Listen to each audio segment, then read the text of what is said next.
송은재TV 시작합니다. 민주당과 조국혁신당, 이 이재명과 조국이 공천한 후보들이 이 저질러온 비리 혐의들, 각종 비리 혐의들이 날마다 이제 터져 나오고 있습니다. 민주당의 영입 인재였습니다. 변호사 이용우, 인천 서구을 이용우가 공천을 받았는데, 이 이용우가 변호사 생활을 하면서 그동안 맡았던 사건 500여 건을 숨겨왔다라는 것이 드러났습니다. 이게 다 세금과 관계되는 것이죠. 탈세, 이 몰래 변론을 하는 것, 이런 걸 막기 위해서 이 사건을 수임하게 되면 대한변호사협회에 신고를 하도록 되어 있습니다. 그런데 신고를 하지 않고 숨기고 있다가 이제 그게 들통이 났습니다. 후보 등록을 한 다음에 한꺼번에 몰아서 이렇게 신고를 했으니까 곧바로 들통이 나는 셈입니다. 민주당의 이용우 인천 서구 을입니다. 그 다음 조국의 혁신당입니다. 조국 혁신당의 이 비례대표 후보 1번입니다. 박은정, 이 법무부에서 감찰 담당관을 했었죠. 윤석열 검찰총장 찍어내기에 앞장섰던 박은정 검사, 추미애 법무부 당시에, 그러니까 법무부에는 박은정이 있었고 이 대검찰청에는 박은정의 남편인 이종근이 있었습니다. 형사부장을 지냈죠. 이 박은정이 1번, 기호 1번을 받았는데 박은정의 남편 이종근이 이제 퇴임을 하고 형사부장에서 퇴임을 하고 변호사 개업을 했다. 지난 1년 동안. 재산, 이 부부의 재산이 41억 원이 늘었다라고 하는 것입니다. 이 이종근이 변호사 생활을 하면서 자신이 내건 겉으로 내건 홍보 문건입니다. 다단계, 마약, 성범죄, 보이스피싱 이런 형사사건 전문 변호사다라고 해서 41억 원을 쓸어 담았다라고 하는 겁니다. 전관예우로. 이 사람들이 윤석열 검찰총장 찍어내기에 가장 앞장섰던 사람들이고, 지금 박은정은 이 조국 혁신당의 기호 1번으로 검찰 개혁을 하겠다라고 하고 있습니다. 기가 찬 일입니다. 또 있습니다. 김준형, 이 조국혁신당의 비례대표 6번입니다. 교수 출신입니다. 그러니까 국립외교원장도 지냈습니다. 가장 대표적인 이 한미동맹을 깨야 한다. 한미동맹을 흔드는, 공격하는 사람이었습니다. 교수 출신. 이 김준형. 그런데 이 김준형의 아들, 이 장남은 한국 국적을 포기하고 미국 국적을 가지고 있다.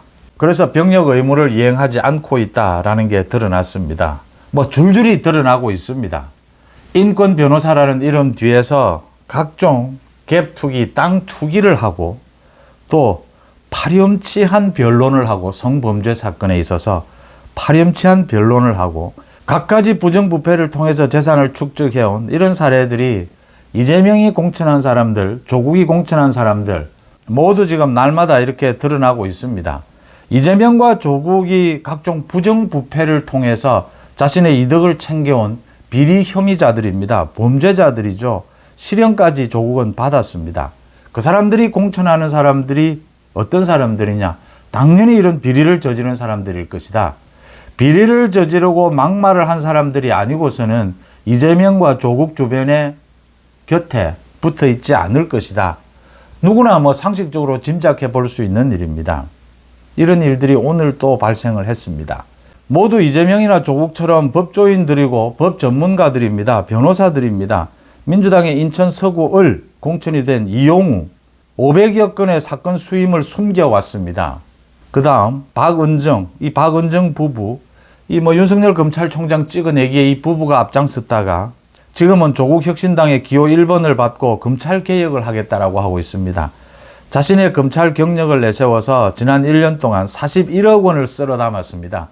전관예우 비롯해서 이런 성범죄, 이런 변론을 통해서 이 사람들이 지금 검찰 개혁하겠다고 외치고 있습니다. 김준형, 조국혁신당의 6번입니다. 이 김준형이 한미동맹을 깨야 된다라고 계속 주장을 해왔고 그 공로로 조국혁신당의 비례대표 후보 6번이 됐습니다. 그런데 그 장남은 병역을 기피하기 위해서 미국 국적을 선택했다라는 게 드러났습니다. 그리고는 변명을 합니다. 국내에 있는 국제고등학교에 진학하기 위해서는 한국 국적을 포기할 수밖에 없었다라는 말도 되지도 않는 이야기를 합니다. 예상했던 일입니다. 이게 끝이 아닙니다. 앞으로 계속 나오게 될 겁니다. 우리나라의 법, 이 사법 시스템 뒤에 숨어서 각종 부정부패를 저지르고 자기의 이권들을 챙겨온 사람들입니다. 제가 이 이재명과 조국 당의 이 후보들, 이 공천을 보면서 이건 조폭이다라고 생각하는 이유입니다. 조폭 집단과 같습니다.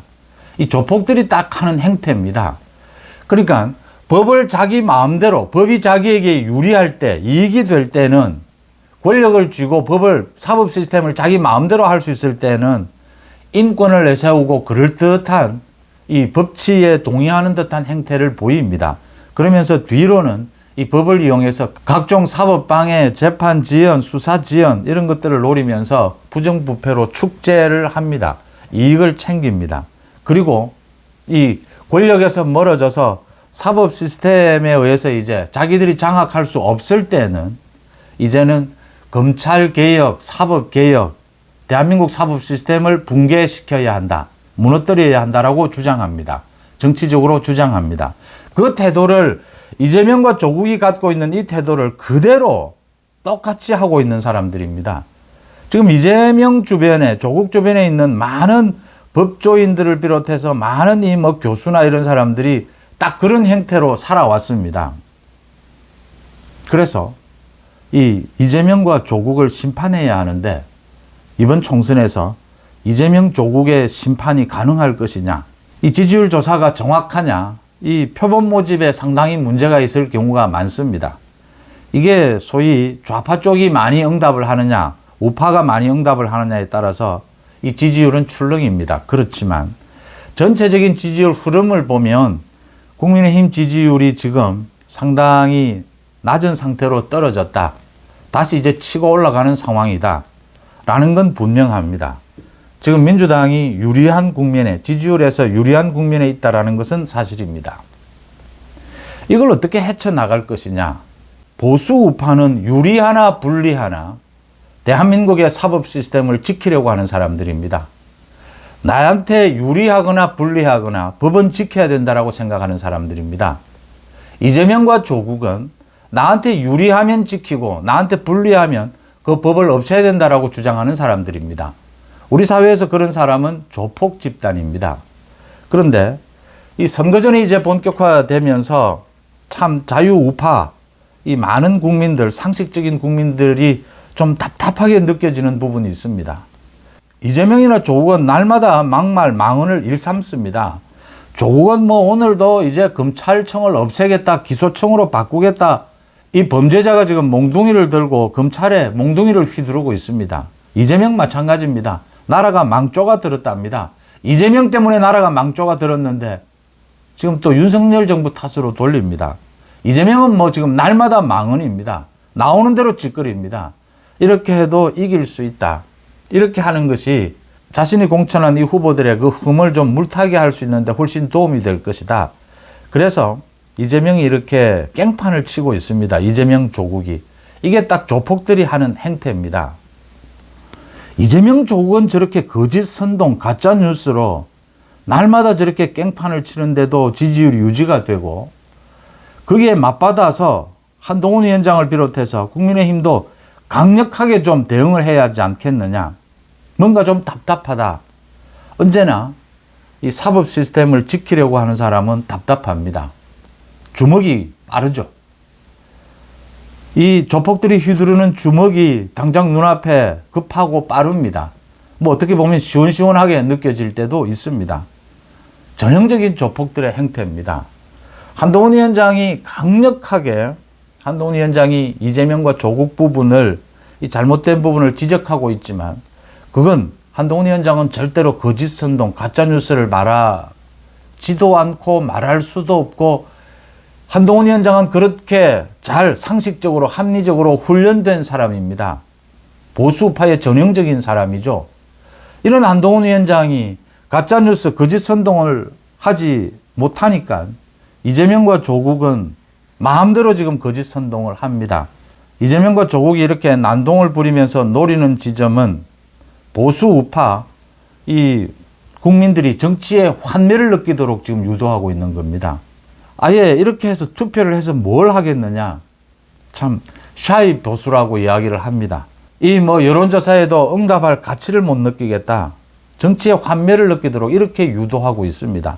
흔히 쓰는 수법입니다. 이 조폭들이 쓰는 수법입니다. 여기에서 어떻게 이재명과 조국에 대응해야 하느냐, 응징해야 하느냐. 보수 우파는, 자유 우파는 사법 시스템, 대한민국이 건국한 이래로 이 근대적인 사법 시스템을 정착시켜 놓았고, 이걸 허물려고 하는 세력은 법적으로 처벌해야 합니다. 조폭은 법적으로 처벌해야 합니다. 조폭을 법적으로 처벌하지 않으면 조폭이 사회에 돌아다니면서 어떻게 사회를 혼란하게 만들고 불안하게 만드는지를 지금 이재명 조국이 보여주고 있습니다. 국민의힘에서 많은 것들을 궁리하고 있습니다.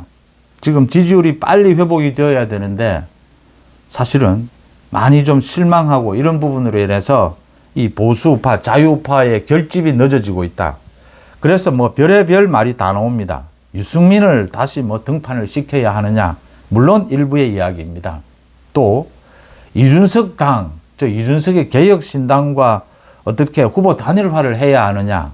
당 차원에서 협의를 해야 하는 것이냐.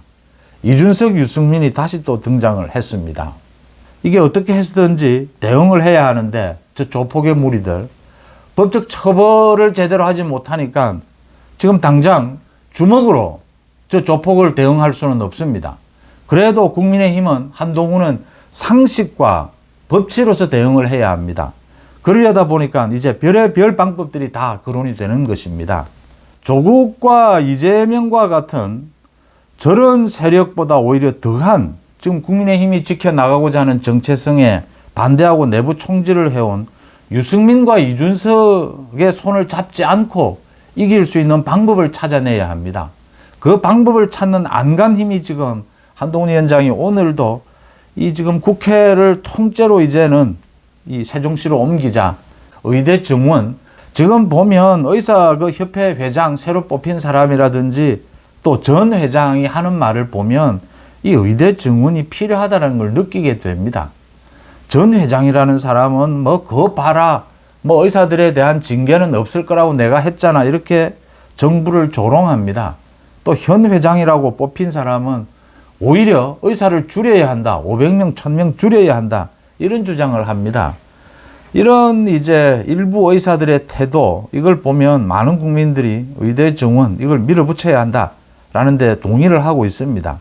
그런데 방법은 좀 유연하게 가져가자라는 것이고요. 이제 그런 부분들을 한동훈 위원장이 하나씩 정리해 가고 있습니다. 제가 궁극적으로 믿는 것은, 국민의힘이 마지막 믿을 수 있는 것은 이 자유우파 국민들의 합리적인 상식을 믿을 수 있다는 것입니다. 이미 지난 10년 동안 자유우파 이 국민들, 상식적인 국민들이 10년 동안 선거를 통해서 단련되어 왔습니다. 지금 당장은 좀 실망스러운 부분이 있고 힘이 빠진다라고 해서 이재명과 조국이 하는 행태를 보면서 고개를 돌리는 이런 분위기가 있겠지만, 궁극적으로 선거판에서는, 총선에서는 뒤집어진다라고 하는 것입니다. 이 보수 자유우파 이 국민들이 모두 힘을 합해서 모두 투표장으로 나오게 될 것이다. 그 부분을 믿어야 한다라고 하는 점입니다. 이미 훈련이 되어 있습니다. 적어도 지난 6, 7년 동안 여러 번의 선거를 통해서 보여줬습니다. 가장 대표적인 것이 지난 대통령 선거입니다. 지난번 대통령 선거 사실은 냉정하게 전체적으로 보면 0.73% 차이였습니다. 윤석열 대통령이 이겼습니다. 윤석열 후보가. 기적에 가까운 일입니다. 지금 우리나라의 정치 현실에서 민주당 쪽은 이권 카르텔로 똘똘 뭉쳐 있습니다. 조직으로. 이런 상황에서 정권 교체에 성공했습니다. 그 힘이 어디였겠습니까? 0.73%. 보수 자유우파 국민들이 조폭들이 설치고 조폭들이 협박하는데 정말 혐오스러운 것이지만, 정말 조용히 있는 많은 국민들이, 상식적인 국민들이 투표로서 응징하러 나섰다라고 하는 것입니다. 그게 흔들리지 않는다라고 하는 것입니다. 지금 이재명과 조국, 이 이재명 조국이 공천한 후보들은 모두가 대한민국의 이 법치 뒤에 숨어서 부정부패로 이권을 챙기거나 또는 법치를 허물려고 하는 사람들이었다라는 게 날마다 증명이 되고 있습니다. 이재명은 깽판을 칩니다. 정치에서 혐오감을 불러일으킵니다. 투표장에 나오지 말라 이 소리입니다. 조직으로 동원된 민주당의 투표율만 높아지면 이제 승리는 보장된다 이 이야기입니다. 이걸 그동안 6, 7년 동안 훈련된 무장된 우리 합리적인 국민들이 용납하겠느냐라는 것입니다. 이 합리적인 국민들을 믿고 국민의힘이 지금 전략을 세워야 한다. 그래서 내부 총질을 하고 도저히 같이 할 수 없는 사람들, 우리 사회에 조폭을 때려잡기 위해서 조폭과 손잡을 수는 없지 않습니까? 주먹이 시원하고 급하고 당장 뭐 시원해 보이긴 하지만 그럴 수 없다라는 것이 이 자유우파의 장점이고 또 보수의 경쟁력이지 않겠습니까?